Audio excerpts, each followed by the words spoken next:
In this video, I'm going to show you how you can disable party in Roblox.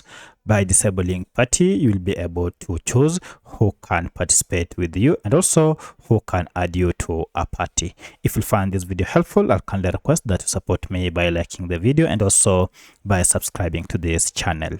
Now, to disable party or parties, it's quite simple. Just head over to more here, and then from more, scroll down until you see this option called settings.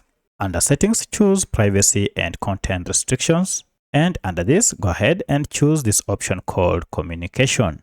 Now under communication, you'll be able to see party. Now if you tap on it, you are told a party allows you to chat and group up to join experience together. If you want to disable it for party, we have settings for party and also for group party.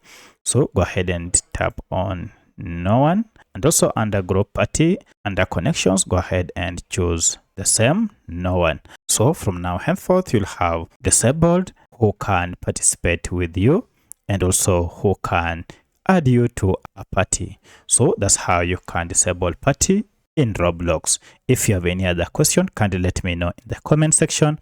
Otherwise, thanks for watching and let's meet in the next video.